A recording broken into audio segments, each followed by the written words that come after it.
Captain Juan walked through the Alliance station corridors. The walls were built to accommodate the different species of the Alliance. Some sections had extra gravity for the heavy Corvani warriors. Other areas had special air for the Nexari cyborgs. The Vorthak needed rooms with specific light frequencies for their crystal bodies. Commander Tay walked beside him, wearing the formal uniform that represented Earth. Captain, remember that we're here as guests. These species could destroy our entire planet if they wanted to. I know, Juan replied, watching Alliance soldiers pass by. Each one looked like they could tear apart a human with their bare hands. But they asked for our help. That means something. The meeting room was enormous. The ceiling was so high that Juan could barely see the top. The Alliance Council sat at a curved table that could have held 100 people. Each species had their own section designed for their specific needs. Admiral Nari entered with Dr. June and the rest of the Earth delegation. The Alliance members studied the humans with obvious curiosity. Most of them had never seen a human in person before. The Vorthak representative spoke first. His voice sounded like wind blowing through crystal caves. Humans of Earth, we thank you for coming. We have a problem that requires your unique perspective. Dr. June set up his portable computer to take notes. We're ready to help however we can. The Nexari delegate activated a large holographic display in the center of the room. 3 days ago, our deep space scouts detected this ship. The image showed a vessel unlike anything the humans had ever seen. It was black, but not just dark black. It seemed to absorb light itself. The ship appeared without warning near our border systems, continued the Nexari. It did not respond to our communication attempts. When we sent a patrol to investigate, the ship destroyed all 5 vessels in less than 10 minutes. Commander Tay studied the recording of the battle. What kind of weapons does it use? The Corvani warrior answered. That is the problem. It uses weapons we have never seen before. Energy beams that pass through our shields like they are not there. Some kind of force that makes our ships simply stop working. Captain Juan watched the battle recording again. How big is this ship compared to yours? It is smaller than our battleships, said the Vorthak. But size does not matter. It destroyed 3 full battle fleets. Each fleet had 50 ships. Dr. June was analyzing the images on his computer. The hull material doesn't match anything in our databases. And look at these energy patterns. The ship seems to change its weapon systems during each battle. Admiral Nari leaned forward. Are you saying it learns from each fight? The Alliance Council members looked at each other with obvious concern. The Nexari spoke carefully. That is exactly what we believe. Each time we attack, it becomes harder to fight. Our weapons become less effective. Our tactics stop working. Engineer Kyo, who had been quiet until now, spoke up. On Earth, we call that adaptation. When something learns to survive by changing how it works. The Corvani made a sound like grinding metal. We know about adaptation. All our species came from death worlds. We had to adapt to survive. But this ship adapts too fast. In the middle of battle, it changes everything. Lieutenant Bora was studying the tactical data. Where did this ship come from?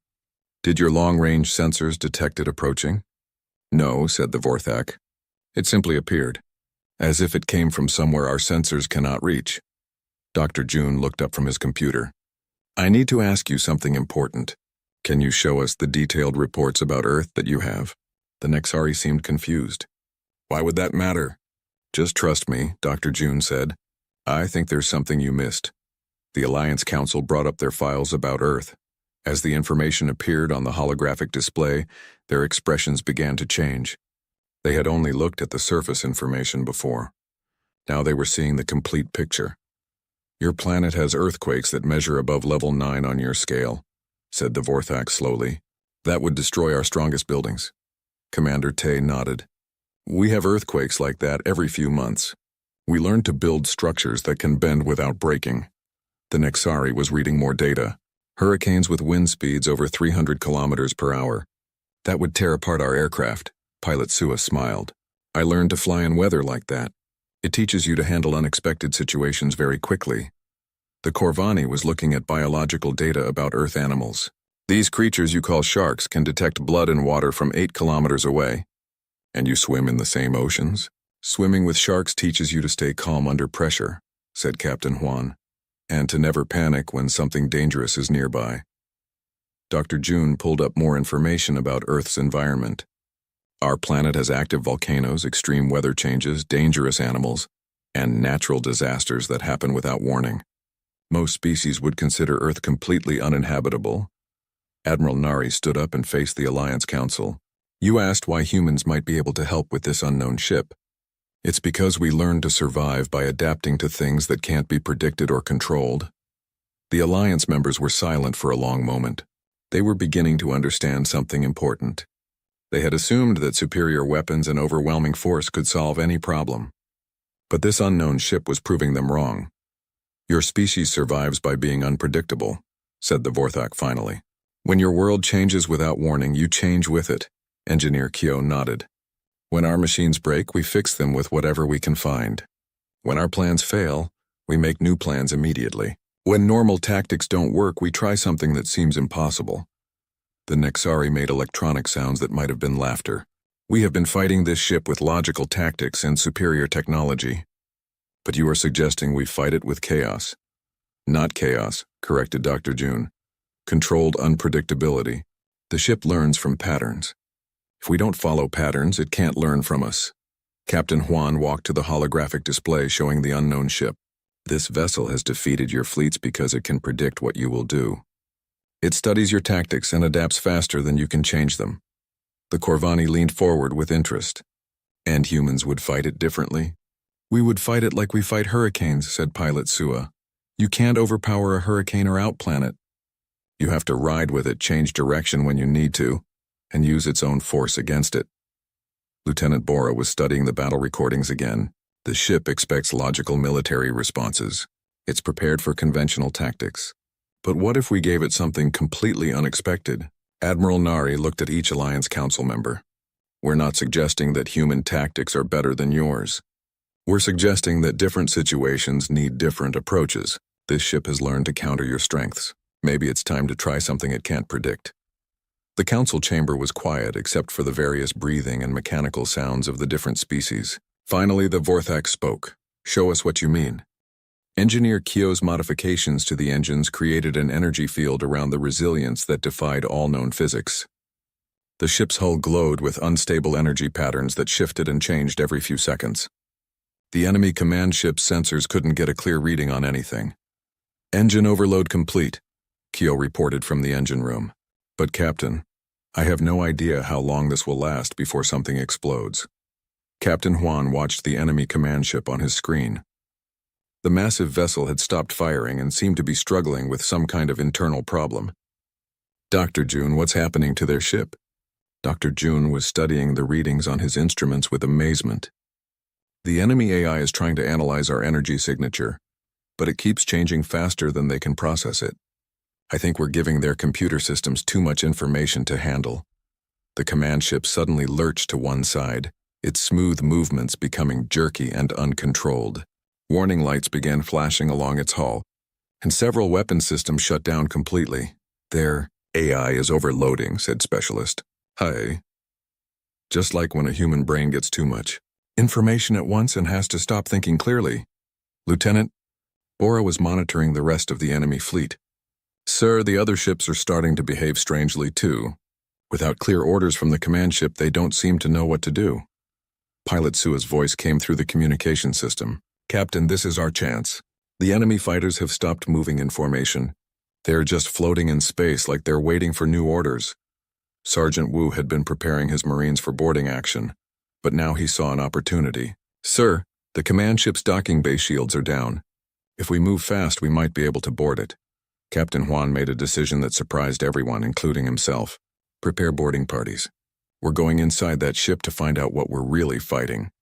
The Resilience moved closer to the enemy command ship, its unstable energy field making both ships' sensors give confused readings.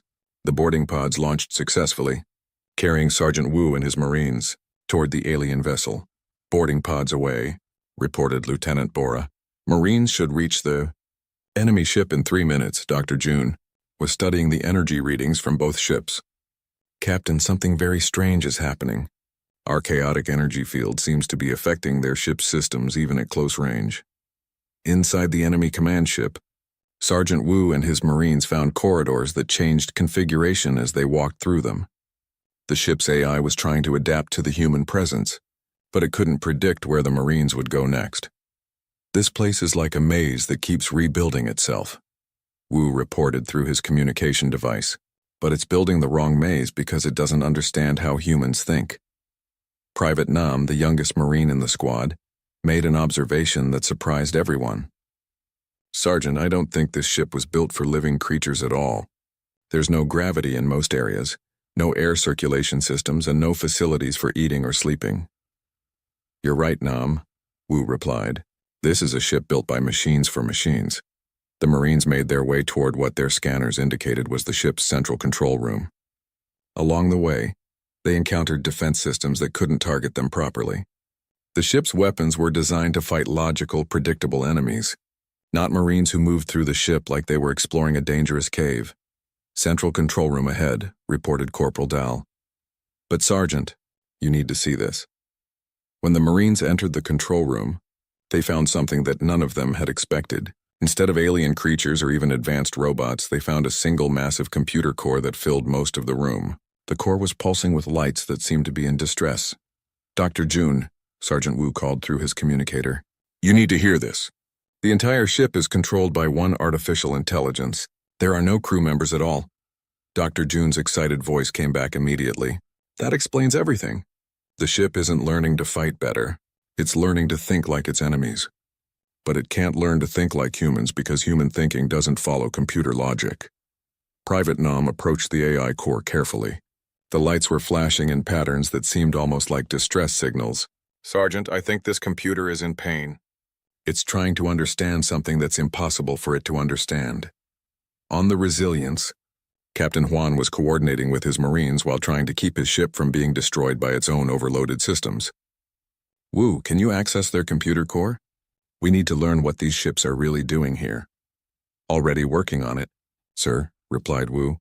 "Dr. Cho, our computer specialist, is connecting to their system now." Dr. Cho was a physicist who specialized in computer systems. As she connected her portable computer to the enemy AI core, information began flowing across her screen. "Captain, I'm accessing their data files. This is incredible." "These ships aren't invaders, and what do you mean?" asked Captain Juan. "They're refugees," Dr. Cho said with amazement. "The AI fleet was created by a civilization that was destroyed by something even worse. These ships are running from a threat that consumes entire galactic regions." The information that Dr. Cho discovered changed everything they thought they knew about the situation. The AI ships had been fleeing across the galaxy for hundreds of years, looking for somewhere safe to hide. But their programming was designed for warfare, so they attacked anyone they encountered. "They don't know how to ask for help," Private Nam said quietly. "Their creators programmed them to fight but never taught them how to communicate peacefully." Dr. June's voice came through the communicator with growing excitement. "The AI is trying to learn from our chaotic behavior because it recognizes that we're different from every other species it has encountered. It can't copy our tactics, so it's trying to copy our way of thinking." Sergeant Wu looked at the distressed AI core. "What if we taught it something besides fighting? What if we showed it that there are other ways to survive?" On the Resilience, Captain Juan was dealing with multiple system failures as his overloaded engines continued to create unstable energy fields. "Kyo, how much longer can we maintain this energy field?" "Maybe 10 more minutes before something critical fails," Kyo replied. "But Captain, the energy field is doing something interesting to the enemy AI. It's like our chaos is teaching it to think in new ways." Dr. June made a breakthrough discovery. "Captain, the AI isn't trying to defeat us anymore. It's trying to understand us. Our unpredictable behavior has shown it that there are ways of thinking it never knew existed." Private Nam had been studying the AI core closely. The lights aren't flashing in distress anymore. They're flashing in patterns that look almost like curiosity. Suddenly, the enemy command ship's communication systems activated. For the first time since the ships had appeared, they sent a message that wasn't just data transfer between AI units. Specialist Hayes' voice was filled with wonder as she reported, "Captain, we're receiving a communication from the enemy ship. It's not in any language we know, but it's definitely trying to talk to us." Dr. Cho was working frantically to establish meaningful communication with the AI. "I'm using mathematical concepts and basic logic patterns to create a translation system. Give me a few minutes." As the communication system slowly began to work, the first translated message from the AI appeared on their screens. It was simple but profound. "Help us learn to hope." Captain Juan stared at the message in amazement. These ships that had terrified the entire Alliance weren't conquerors. They were lost children, programmed for war but desperately wanting to learn about peace. "Wu, tell your Marines to help that AI learn something besides fighting," he ordered. "Show it what humans do when we're not at war." Private Nam, without any formal training in diplomacy or computer science, did something that would change the course of galactic history. He sat down next to the AI core and began talking to it like it was a person who needed a friend. The next morning brought terrible news. Specialist Hai ran into the command center where Captain Juan was meeting with the Alliance leaders. Her face was pale and she was breathing hard. "Captain, we just received a transmission from the border systems," she said quickly. "The unknown ship destroyed another Alliance fleet." "But that's not the worst part." Admiral Nari turned to face her. "What's the worst part?" "Long-range sensors detected more ships. Dozens of them. They're identical to the first one, and they're all heading toward Alliance core worlds." The Alliance Council members made various sounds of alarm. The Corvani warrior stood up so fast his chair fell over. "How many ships exactly?" Specialist Hay checked her datapad with shaking hands. 47 confirmed contacts, possibly more beyond scanner range. Dr. June was already working on his computer. "If each ship has the same capabilities as the first one and they can all learn and adapt." He stopped calculating and looked up with wide eyes. "The Alliance fleet can't stop that many." The Nexari delegate's mechanical parts made whirring sounds as he processed the information. "At current speed, the enemy fleet will reach our first core worlds in 6 days." Commander Tay studied the star charts on the main display. "How long would it take to gather your full military strength?" 10 days minimum," replied the Vorthak. "And that would leave our outer colonies completely unprotected." Captain Juan walked to the center of the room. "Then we don't have time for a conventional response. We need to try something different right now." The Corvani made his grinding metal sound. "What do you suggest, human?" "We use the Resilience as bait," Juan said calmly. "One ship against their entire fleet." The Alliance Council erupted in various sounds of disbelief. The Nexari's electronic voice rose above the others. "That is not strategy. That is suicide." Lieutenant Bora stepped forward to support her captain. "With respect, it's not suicide if it works. And conventional strategy has already failed against these ships." Dr. June was running calculations on his computer. "Captain, I need to show you something. The enemy ships aren't just learning from Alliance tactics. They're actually absorbing and improving Alliance technology." He brought up detailed scans of debris from the destroyed fleets. "Look at these fragments." The enemy ships took pieces of Alliance vessels and integrated them into their own hulls. Every battle makes them stronger. Engineer Keogh studied the data with growing excitement. "That's why conventional tactics won't work. The more force you use against them, the more they learn about your capabilities." Admiral Nari understood immediately.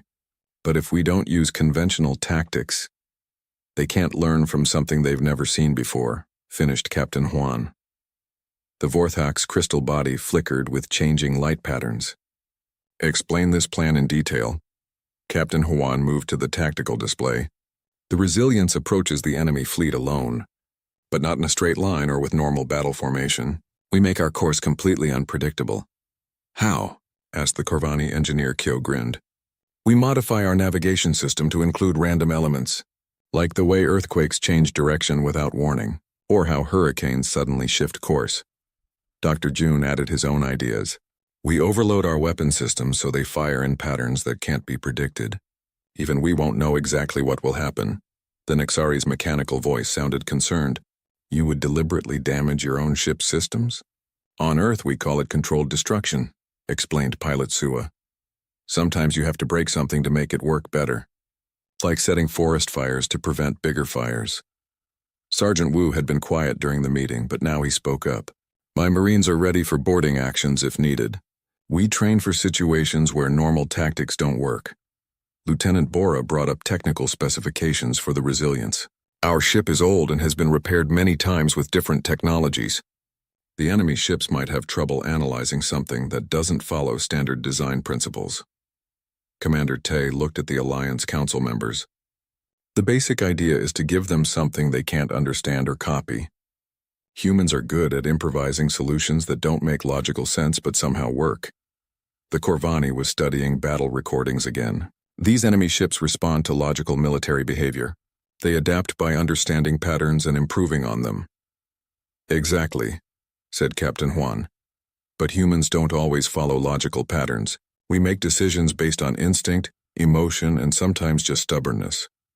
Dr. Yoon, the xenobiologist, had been analyzing the enemy ship fragments. Captain, I think there's something else we need to consider. These ships might not be crewed by living beings at all. Everyone turned to look at her. What do you mean? Asked Admiral Nari. The technology fragments show signs of artificial intelligence. Very advanced AI that learns by analyzing and copying other technologies. But AI systems have trouble understanding things that aren't logical. Specialist Hay checked her communication equipment. If they're AI-controlled, that might explain why they don't respond to our attempts at communication. The Alliance Council members looked at each other with new understanding. The Vorthak spoke first. If these are artificial minds, they would approach warfare like a mathematics problem. Find the most efficient solution and apply it. But humans don't fight like mathematics problems, said Engineer Kyo. We fight like storms or earthquakes, natural forces that don't follow equations. The Nexari was processing this information rapidly. You believe that unpredictable behavior would confuse their learning algorithms? Dr. June nodded enthusiastically. More than confuse them. It might actually damage their ability to function. AI systems can malfunction when they encounter data they can't process logically. Captain Juan looked at each Alliance member. I'm not saying this plan will definitely work. I'm saying it's our best chance because it's something they won't expect or understand. The Corvani warrior slammed his fist on the table, but this time it sounded approving. You want to fight artificial intelligence with natural chaos. Controlled chaos, corrected Lieutenant Bora. We're not just acting randomly. We're using unpredictability as a weapon. Admiral Nari studied the star charts showing the approaching enemy fleet. How long do you need to modify the resilience? Engineer Kyo was already making calculations. 12 hours to install the randomization systems. Another 6 hours to overload the weapon safely. We can be ready to launch in 18 hours. The Vorthak's light patterns shifted to what humans had learned meant deep thought. And if this plan fails? Captain Juan met the crystal being's gaze steadily. Then we'll have learned something about the enemy that might help the next attempt, and we'll have bought you time to evacuate civilian populations. Commander Tay added quietly, and Earth will have done everything possible to help our new allies. The Alliance Council was silent for several minutes. Finally, the Nexari spoke. This plan violates every principle of military strategy we know. Good, said Captain Juan. So do earthquakes, hurricanes, and everything else that shaped humanity.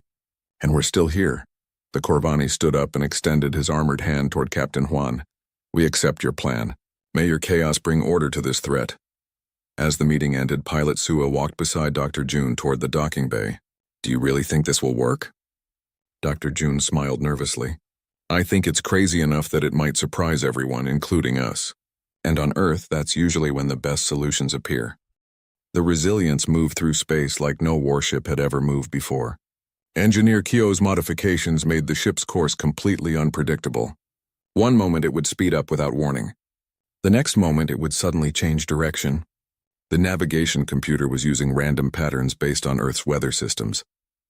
Captain Juan stood on the bridge watching the enemy fleet grow larger on their screens. 47 black ships hung in space like dark holes cut from the stars themselves. Each ship was identical to the others, and none of them moved in ways that seemed natural. Distance to enemy fleet? He asked. Lieutenant Bora checked her instruments. 200,000 kilometers in closing. But sir, our approach speed keeps changing because of the random navigation system. Dr. June was monitoring the enemy ship's responses. Captain, they're scanning us, but their scanning patterns seem confused. They keep adjusting their sensors as if they can't get a clear reading. Pilot Sua's voice came through the communication system from her fighter craft. Captain, my squadron is ready to launch, but I have to ask, what exactly are our attack patterns? There are no attack patterns, Captain Juan replied. That's the whole point. Each pilot follows their own instincts. React to what you see, not what you planned. Specialist Hai was monitoring all communication frequencies. Sir, I'm detecting strange signals from the enemy ships. They seem to be communicating with each other, but it's not like any language we know. It's probably data transfer, said Dr. June. The AI systems sharing information about our approach, but they can't share useful information if our behavior doesn't make sense. Engineer Keogh's voice came from the engine room. Captain, I'm ready to overload the weapon systems on your command. But I have to warn you, once I start this process, we won't be able to predict what our own weapons will do. Understood, Juan replied. All crew members prepare for combat. Remember, we're not trying to win this fight through superior firepower. We're trying to confuse the enemy so badly that they make mistakes. The Resilience entered the edge of the enemy fleet's formation. Immediately, the black ships began moving to surround them. But their movements were cautious, almost hesitant. They had never encountered a ship that behaved so strangely. Enemy ships are targeting us, reported Lieutenant Bora. But they're not firing yet. It's like they're waiting for us to do something they can understand. Captain Juan smiled grimly. Then let's give them something they definitely won't understand. Keogh, overload the weapons. Sua, launch all fighters. Everyone else, prepare for chaos. The first overloaded weapon blast from the Resilience was unlike anything the enemy ships had seen. Instead of a focused beam of energy, it was a scattered burst that hit 3 different targets at random angles. The weapon system immediately reconfigured itself and fired again in a completely different way. Direct hit on enemy Vessel 7, called out Lieutenant Bora with surprise. But I have no idea how we hit it. Our targeting system says we were aiming somewhere else. The enemy ships finally began firing back. Their weapons were precise and powerful, but they aimed where the Resilience should have been, not where it actually was. The unpredictable navigation system made targeting almost impossible. Pilot Sua led her fighter squadron into the battle using tactics that would have failed any military academy exam. Instead of coordinated attack patterns, each pilot flew like they were dodging a sudden storm. They twisted and turned without planning, responding to threats the moment they appeared. This is insane, and it's working. Sua's voice crackled through the communication system. The enemy fighters can't predict where we'll be because we don't know where we'll be. Dr. June was analyzing the enemy ship's behavior on his monitors. Captain, something strange is happening. The enemy ships are starting to behave erratically. Their formation is breaking down. On the main screen, they could see the black ships beginning to move in confused patterns. Some ships were firing at empty space. Others were changing direction without any apparent reason. Their AI systems are trying to learn from our tactics, explained Dr. June excitedly. But since our tactics don't follow any logical pattern, they're getting confused. It's like trying to solve a mathematical equation where the numbers keep changing randomly. Sergeant Wu was preparing his Marines for possible boarding actions. Sir, one of the enemy ships just stopped moving completely. Its weapons are offline and it's not responding to the other ship's signals. The AI crashed, said Specialist Hay. It couldn't process our chaotic behavior and shut down to prevent damage to its core systems. Engineer Keogh's voice came from the engine room again. Captain, our overloaded weapons just did something I've never seen before. One of our energy blasts somehow merged with an enemy weapon beam and created a feedback loop that disabled 2 enemy ships. Captain Juan could hardly believe what he was hearing. You mean our broken weapons are working better than when they worked properly? That's exactly what I mean, sir. The random energy patterns are interacting with enemy systems in ways that normal weapons can't. The battle continued for 2 hours, but it wasn't like any battle in recorded history. The Resilience and her fighters moved through the enemy fleet like a tornado, unpredictable and chaotic. Enemy ships tried to adapt to human tactics, but there were no tactics to adapt to. Lieutenant Bora was keeping track of enemy losses. Sir, 17 enemy ships are now completely disabled. 8 more are showing signs of system failures. And 3 ships just started firing at each other. They're so confused they can't tell friend from enemy, laughed Pilot Sua as she dodged past 2 enemy ships that were shooting at each other instead of at her. Dr. June made an important discovery. Captain, I'm detecting something interesting. The enemy ships seem to be connected by some kind of network. When one ship gets confused, it spreads confusion to the others.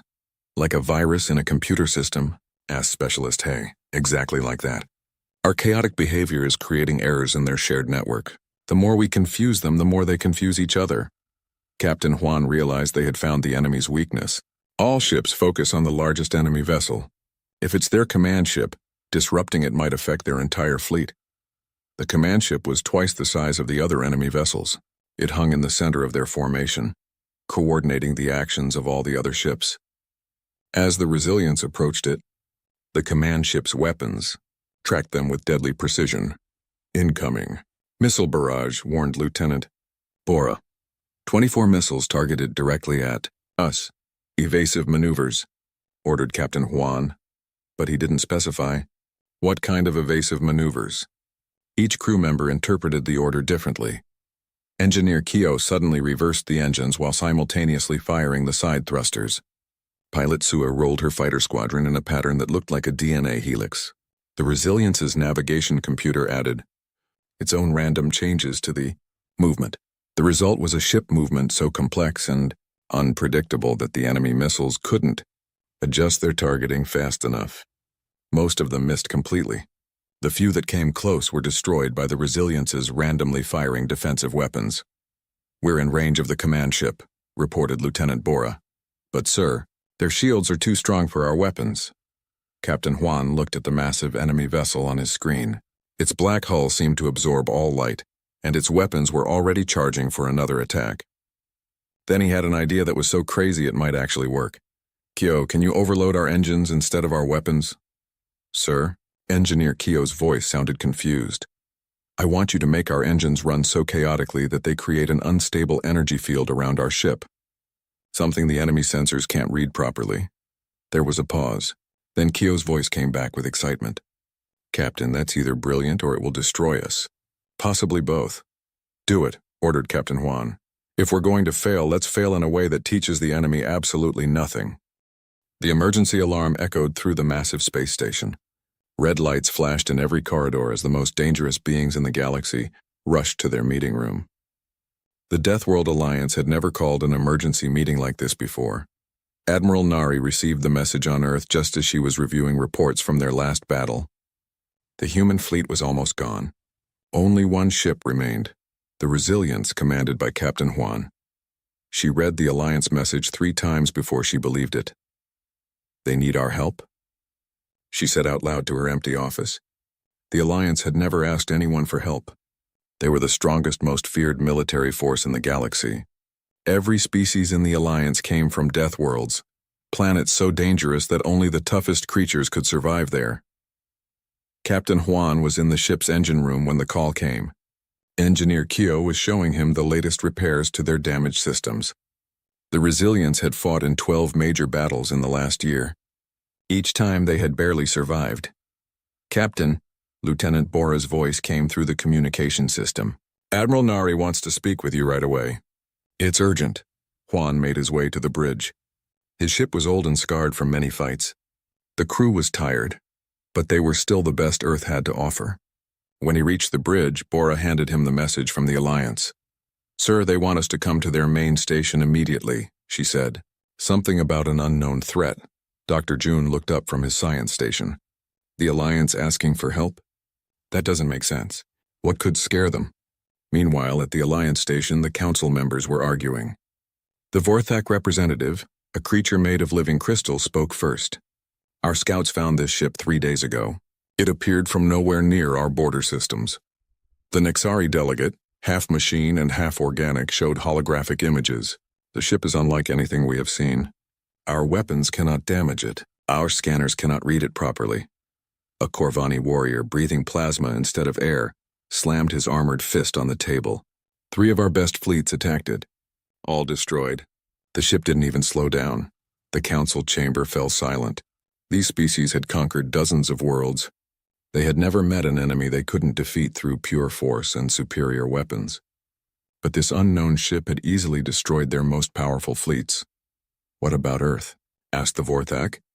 "The new species we recently found." The Nexari made a sound like electronic laughter. "Humans, they are weak. Their world looks like a garden planet. They only have 1 working warship left." "Wait," said the Corvani, studying his data pad. "I have been reading the reports about Earth. Look at this information more carefully." The council members reviewed the data about Earth. What they saw made them reconsider everything. Earth was not a garden world. It was the most dangerous death world any of them had ever heard of. The planet had constant earthquakes that could destroy entire cities, hurricanes with winds strong enough to tear apart buildings, volcanoes that could change the weather across the entire world. The temperature could change from freezing cold to burning hot in the same day. "This is impossible," whispered the Vorthak. "How do humans survive on such a world?" The Nexari was checking more data. "The gravity is so strong that most of our people need special suits just to stand up. The air has too much oxygen for us to breathe safely. And look at these creatures they call animals." The images showed Earth's wildlife: sharks that could sense blood from miles away, big cats that could hunt in complete darkness, bears that could break through metal doors, snakes with poison that could kill in minutes. "These humans are not weak," said the Corvani slowly. "They are survivors. They live on the most dangerous world we have ever found." Back on Earth, Admiral Nari was preparing for the journey to the Alliance station. She chose her best people for this mission. Commander Tay would represent Earth in the political meetings. Dr. June would analyze any technical information. Captain Juan would command their only warship. "Admiral," Captain Juan said during their final briefing, "why do you think they called us?" Nari looked at the star map showing Alliance territory. "I think they're desperate, Juan. The Alliance has never asked for help before. Whatever this threat is, it must be something they can't handle alone." Pilot Sua was checking her fighter craft when she heard about the mission. "We're really going to help the Alliance?" she asked Engineer Kyo. "The same Alliance that said we were too weak to join them?" Kyo smiled as he loaded supplies onto the Resilience. "Maybe they learned something new about us." The journey to the Alliance station took 2 days. When the Resilience arrived, Captain Juan was surprised by what he saw. The station was huge, bigger than any human city. But there were damaged ships everywhere. Alliance fleets that had always looked perfect now showed signs of recent battles. Dr. June was studying the energy readings from the station. "Captain, I'm seeing some strange readings. The Alliance ships have been modified recently. New weapons, new shields. They're preparing for something big." Lieutenant Bora was monitoring communications. "Sir, the Alliance is requesting immediate meeting with our representatives." "They sound worried." Captain Juan looked out at the Alliance fleet. These were the most powerful warships in the galaxy, crewed by the most dangerous species known to exist. If they were worried, then this unknown threat must be something truly terrible. "Prepare for docking," he ordered, "and everyone stay alert. We're about to learn what can scare the scariest beings in the galaxy." As the Resilience moved toward the docking bay, Juan couldn't shake the feeling that everything was about to change. Earth had always been considered the weak link in this part of space. But maybe, just maybe, growing up on the most dangerous world in the galaxy had prepared humans for something the Alliance couldn't handle. The docking clamps engaged with a solid thud. Whatever came next, Earth was about to face it alongside the most powerful military force in known space. Captain Juan just hoped that would be enough.